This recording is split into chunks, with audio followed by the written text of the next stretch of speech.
Selamat pagi anak-anak semua. Pagi, Bu Selamat pagi, cantik. Ibu. Bu cantik sekali. Terima kasih Ayu untuk pujiannya. Kalian juga hari ini cantik-cantik, ganteng-ganteng juga ya. Udah pada makan belum? Sudah, Bu. Ibu. Oke, harapannya udah makan semua ya. Jangan ada yang bohong-bohong. Kalau bisa di sampingnya ada air minum biar fokus untuk ngikutin pelajaran kita pada pagi hari ini ya. Nah, Ibu mau tanya udah pada siap belum kalau kita mulai pelajaran kita pagi hari ini? Siap, Ibu. Ibu. Oke, semangat banget ya. Murid-murid Ibu jadi semangat juga dengarnya. Oke, jadi sebelum kita mulai pembelajaran kita pada pagi hari ini, kita berdoa dulu yuk. Nah, untuk ketua kelasnya tolong dipimpin dulu ya untuk berdoa. Pada Ayu, silakan. Baik, Bu. Teman-teman, sebelum kita mulai belajar hari ini, mari kita berdoa menurut kepercayaan kita masing-masing. Berdoa mulai. Berdoa selesai. Terima kasih Ayu untuk sudah pimpin kita dalam doa. Oke, anak-anak, sebelum kita mulai belajar pada pagi hari ini, Ibu mau kirimkan dulu link absen pada pembelajaran kali ini. Ibu kirimnya di room chat ya, bisa dilihat di room chat. Oke, Bu, bisa, Bu. Oke, diisi dulu ya, diisi dulu. Kalau sudah diisi, bisa bilang sudah. Sudah, Bu. Sudah, Bu. Sudah, Ibu. Oke, udah semua ya isi Sudah, Ibu. absennya. Oke, kita akan mulai pembelajaran kita pada pagi hari ini. Nah, pembelajaran kita pada pagi hari ini adalah, ya, jadi kita pagi hari ini kita mau belajar tentang fungsi dan peran kelembagaan dalam mengelola keragaman sosial budaya untuk pembangunan nasional. Dan kita nggak hanya membahas lembaganya, tapi kita bahas juga fungsi dan peran dari lembaga tersebut dalam mengelola sosial budaya untuk pembangunan nasional. Oke, Ibu mau tanya dulu nih. Ibu mau tanya gimana sih perasaan kalian kalau kalian ngelihat atau nonton pentas kesenian dari berbagai daerah seperti yang ada di gambar ini. Kalian suka nggak melihatnya? Suka, Bu. Suka sekali, Bu. Oke, terima kasih. Pasti pada suka sih kalau kita ngelihat nonton pentas-pentas kayak gini ya, karena kan seru. Nah, Ibu mau tanya juga nih Ibu mau tanya ke Tiara. Nah, kira-kira kenapa sih Tiara kok pentas kesenian kayak gini tuh dilaksanakan? Coba. Ya, Bu, menurut Tiara, agar budaya-budaya Indonesia itu semakin terkenal, Bu. Iya, benar. Pinter banget Tiara. Terima kasih Tiara untuk jawabannya. Nah, Ibu mau dengar lagi satu jawaban lagi dari kalau menurut Dewi Novitasari, kenapa pentas kesenian seperti ini dilaksanakan? Untuk melestarikan budaya-budaya di Indonesia, Bu.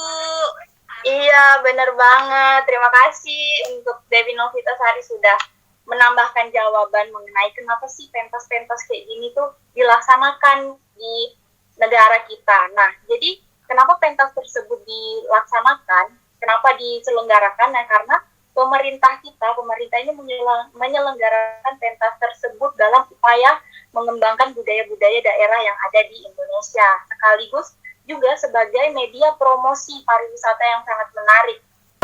Bangsa Indonesia ini harus mengelola dengan baik keragaman sosial budaya yang ada di Indonesia, karena sosial budaya yang ada di Indonesia itu merupakan aset pembangunan negara kita. Nah, Ibu mau tanya ke kalian semua, kira-kira siapa saja sih yang harus mengelola keragaman sosial budaya di Indonesia? Kita semua, Ibu. Iya, benar ya. Jadi kita semua itu punya peran dalam mengelola beragam sosial budaya yang ada di Indonesia. Karena tadi yang seperti yang Ibu bilang adalah budaya Indonesia itu adalah merupakan aset pembangunan untuk negara kita. Karena kan Indonesia ini terkenal juga dengan budayanya yang beragam kan. Nah, terus bagaimana sih cara mengelola keragaman sosial budaya di Indonesia ini? Dan pada materi kali ini kita akan sama-sama membahas mengenai siapa saja, lembaga apa saja, dan apa saja peran dan fungsinya di dalam mengelola keragaman sosial budaya di Indonesia. Oke, kita langsung aja ke materi yang selanjutnya. Ini yang pertama, ada fungsi dan peran dari lembaga keluarga. Nah, kira-kira apa ya fungsinya dan apa hubungannya sih lembaga keluarga ini sama mengelola keragaman sosial budaya? Nah, Ibu tanya dulu deh. Ibu coba tanya ke Mila. Mila ada? Ada Ibu. Oke, coba Ibu tanya ke Mila. Waktu kecil Mila diajarin apa aja tuh sama orang tuanya di rumah? Kalau dari orang tua saya sendiri banyak sih Bu. Salah satunya mengajarkan saya tentang sopan santun dan selalu menghormati orang yang lebih tua. Iya, benar. Terima kasih Mila untuk jawabannya. Jadi di sini lembaga keluarga itu berperan penting dalam mengelola keberagaman sosial budaya, karena keluarga ini memiliki peran strategis dalam melakukan pendidikan keberagaman. Nah, di sini kita bisa lihat kalian bisa lihat di layar kalian masing-masing. Kalau keluarga yang mampu melaksanakan peran pendidikan dengan baik, itu akan menghasilkan anak-anak yang berkualitas juga. Berkualitas dalam hal apa? Dalam hal apapun. Dan tadi seperti sopan santun, karena kan kita dari kecil diajarin bagaimana kita menjadi anak yang sopan, bagaimana cara kita menghormati orang yang lebih tua dari kita. Nah, itu kan menghasilkan kita menjadi anak yang berkualitas untuk di masa depan nanti, menjadi generasi yang cemerlang lah pastinya. Nah, tapi kalau misalnya sebaliknya, keluarga itu gagal menjalankan fungsinya, nah itu akan menyebabkan juga terganggunya proses sosialisasi pada anak-anak. Tidak hanya dari kecil aja sudah sudah gagal gitu nah mendidiknya, apalagi ketika besar nanti, ketika dia akan menghadapi banyak orang di luar nanti, menghadapi sosial masyarakat nanti. Jadi itulah pentingnya peran keluarga di dalam mendidik terlebih dahulu anaknya di rumah. Nah, karena apa? Karena pengakuan atau kesadaran perbedaan itu pertama kali dialami anak-anak di dalam keluarga. Sebagai contohnya dalam satu keluarga itu pasti memiliki berbagai perbedaan fisik, psikologi, dan sosial. Nah, itu baru dalam satu rumah. Kita sudah dapatin berbagai perbedaan fisik, psikologi dan sosial, apalagi di masyarakat nanti. Nah, kondisi ini akan dialami anak di lingkungan masyarakat nanti. Keluarga itu dapat memberikan kesadaran kepada seluruh anggota keluarganya bahwa perbedaan fisik itu merupakan pemberian Tuhan Yang Maha Esa yang harus selalu dihargai dan dihormati. Jadi itulah pentingnya peran dan fungsi dari lembaga keluarga ini. Bagaimana kita dari kecil kita sudah dibentuk menjadi orang yang suatu saat nanti ketika kita sudah besar kita bisa berkontribusi dalam mengelola keragaman sosial budaya yang ada di Indonesia untuk pembangunan sosial. Fungsi dan peran lembaga yang berikutnya. Di sini ada fungsi dan peran lembaga agama. Ada yang tahu nggak lembaga-lembaga apa saja sih yang ada di Indonesia? Nah, coba ada yang tahu nggak? Coba siapa yang bisa sebutin? Ayo Bu. Oke, silakan. Jadi Bu, yang saya tahu lembaga-lembaga agama itu ada Majelis Ulama Indonesia, MUI, dan Persekutuan Gereja-Gereja Indonesia Bu, PGGI. Oke, terima kasih Fani. Iya benar banget yang disebutkan Fani tadi, tapi itu hanya masih beberapa. Nah, ada lagi nggak yang mau menambahkan? Saya Bu, Raulia. Oke, silakan Raulia. Ada Konferensi Wali Gereja Indonesia atau KWI. Yang kedua Parisada Hindu Dharma Indonesia atau PHDI. Yang ketiga Perwakilan Umat Buddha Indonesia atau Walubi. Dan yang terakhir Majelis Tinggi Agama Konghucu Indonesia atau Matakin Bu. Oke, benar. Terima kasih Raulia sudah menambahkan dan melengkapi jawaban dari Fani tadi. Ya, jadi benar ya, anak-anak yang disebutkan sama Fani dan Raulia tadi, itulah lembaga-lembaga resmi secara nasional yang ada di Indonesia. Tadi di samping ke-6 lembaga itu, masih ada lagi lembaga-lembaga agama, baik tingkat nasional maupun daerah. Setelah ini, Ibu akan membagikan kalian ke dalam breakout Zoom. Ibu akan membagi kalian ke dalam 2 kelompok. Di 2 kelompok tersebut nanti di mana nanti akan ada kelompok DPR dan akan ada kelompok kepresidenan. Jadi di situ di dalam breakout room kalian diskusikan dengan kelompok kalian fungsi dan peran dari DPR dan fungsi dan peran dari lembaga kepresidenan ini. Oke, tapi sebelumnya mohon tunggu ya Ibu, coba bagikan kalian ke dalam breakout room sebentar. Baik, Bu.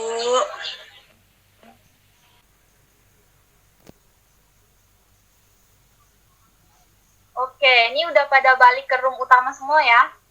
Sudah, Ibu. Sudah, Bu. Oke, berarti kan udah diskusi ya mengenai fungsi dan peran dari kelompok masing-masing. Tadi ada kelompok DPR dan kelompok kepresidenan. Oke, sebentar, Ibu. Ada lagi. Kelihatan, Ya, Bu. Bu, terlihat. Oke, ya. Kita masuk ke dalam hasil diskusi kalian. Nah, tadi kan ada 2 kelompok Ibu bagi. Ada kelompok DPR dan ada kelompok kepresidenan, di mana masing-masing kalian itu mendiskusikan, masing-masing kelompok mendiskusikan fungsi dan peran dari DPR itu apa dalam mengelola keragaman sosial budaya, dan apa juga fungsi dan peran dari lembaga kepresidenan itu dalam mengelola keragaman sosial budaya yang ada di Indonesia untuk pembangunan nasional. Nah, coba untuk kelompok DPR, perwakilannya siapa yang mau memaparkan hasil diskusinya?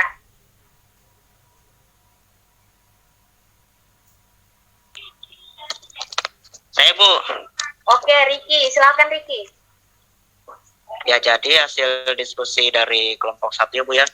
DPR ini, peran DPR dalam mengelola keragaman sosial budaya adalah menetapkan Undang-Undang Republik Indonesia Nomor 5 Tahun 1992 tentang Benda Cagar Budaya dengan penjelasan sebagai berikut. Dengan keluarnya undang-undang ini, maka benda cagar alam di Indonesia dapat dilestarikan. Ya, mungkin itu aja, Bu, dari kelompok 1. Iya, terima kasih Riki dan kelompok 1 untuk hasil diskusinya. Ya, jadi luar biasa banget ya kalian bisa diskusi mengenai fungsi dan peran dari DPR, padahal waktu yang Ibu kasih tidak banyak, hanya singkat, tapi kalian bisa berdiskusi sama-sama dan bisa mendapatkan jawabannya. Nah, oke, kita lanjut ke kelompok kepresidenan. Tolong, siapa nih yang mau, perwakilan dari kelompok yang mau menyampaikan hasil diskusinya? Saya, Bu, Dewi, Bu. Oke, silakan Dewi. Jadi, Bu, dari hasil diskusi kelompok kepresidenan adalah bahwa peran dan fungsi lembaga politik kepresidenan dalam mengelola keragaman sosial budaya Indonesia adalah yang pertama, mengajukan rancangan undang-undang tentang sosial maupun budaya kepada Dewan Perwakilan Rakyat (DPR), sekaligus melakukan pembahasan, persetujuan, serta pengesahan menjadi undang-undang. Yang kedua, menetapkan peraturan pemerintah pengganti undang-undang yang berkaitan dengan sosial budaya. Yang ketiga, menetapkan peraturan pemerintah tentang sosial budaya. Yang keempat, membentuk kementerian dan mengangkat atau memberhentikan menteri yang berkaitan dengan sosial budaya untuk membantu presiden dalam mengelola sosial budaya di negaranya. Dan yang kelima, membuat perjanjian internasional dengan negara lain dalam bidang sosial budaya. Dan yang terakhir, keenam, memberi gelar tanda jasa dan tanda kehormatan lainnya kepada mereka yang berperan serta dalam pengelolaan sosial budaya, Bu. Iya, terima kasih Dewi untuk sudah menyampaikan hasil diskusi dari kelompok kepresidenan. Ya, jadi tadi itu adalah hasil dari diskusi kelompok kalian masing-masing mengenai fungsi dan peran dari DPR untuk mengelola keragaman sosial budaya di Indonesia untuk pembangunan sosial, dan fungsi dan peran dari lembaga kepresidenan ini dalam mengelola keragaman sosial budaya. Jadi sebenarnya nggak hanya DPR, tidak hanya DPR yang membuat peraturan secara tertulis yang harus ditaati oleh seluruh warga negara Indonesia. Nah, jadi ini adalah lembaga yang terakhir nih anak-anak. Ini adalah lembaga yang terakhir dari materi kita, pembelajaran kita pada pagi hari ini. Kita masuk ke dalam refleksi, dan ini refleksinya ini Ibu yang memberikan refleksi kepada kalian, mengajak kalian juga sebagai generasi penerus bangsa, sebagai pelajar saat ini. Nah, coba sama-sama kita renungkan bahwa kita ini sebagai bangsa negara Indonesia juga ya anak-anak. Kalau Indonesia ini memiliki keragaman sosial budaya yang sangat banyak banget. Nggak hanya agama, tapi ada budayanya, ada sukunya, beragam banget. Dan Indonesia ini sangat terkenal banget sama sikap toleransinya di mancanegara. Indonesia terkenal sama itunya. Bagaimana kita bisa menjadi suatu generasi yang bisa menjaga hal itu sampai kapanpun dan akan meneruskan ke anak-anak kita nanti juga gimana. Jadi keragaman tersebut harus selalu kita jaga dan kita kembangkan demi pembangunan nasional. Pengelolaan keragaman sosial budaya masyarakat Indonesia ini nggak boleh merusak nilai-nilai yang terkandung dalam masyarakat Indonesia. Nah, harapannya itu bisa menjadi refleksi dan renungan kita semua mengenai pembelajaran kita pada pagi hari ini. Itu dia penutup serangkaian pembelajaran kita pada pagi hari ini. Semoga setelah ini kalian bisa belajar lagi melalui bahan ajar yang akan Ibu share di grup nanti, dan nanti juga akan ada tugas kelompok dan individu yang akan Ibu berikan melalui grup WhatsApp nanti, dan akan dikumpulkan pada minggu depan. Nah, sampai sini adakah lagi yang ingin ditanyakan? Tidak, Bu, Tidak ada, jelas, Bu. Bu. Ya Bu, sudah paham Bu. Oke, terima kasih anak-anak. Terima kasih sudah semangat dan antusias dalam mengikuti pembelajaran kita pada pagi hari ini. Semoga kita tetap semangat, terus semangat mengikuti pembelajaran daring kita. Memang capek, memang lelah, tapi itulah tugas dan tanggung jawab kita ya. Ibu sebagai guru dan kalian sebagai pelajar. Jadi tetap dijaga semangatnya, kesehatannya juga dijaga. Kalau tidak berkepentingan untuk keluar, jangan keluar dulu. Tetap di rumah aja, dan jangan lupa belajar pastinya. Oke, kita tutup pertemuan kelas kita pada pagi hari ini dengan doa. Kepada ketua kelasnya, Ibu persilakan untuk pimpin dalam doa. Baik, Bu.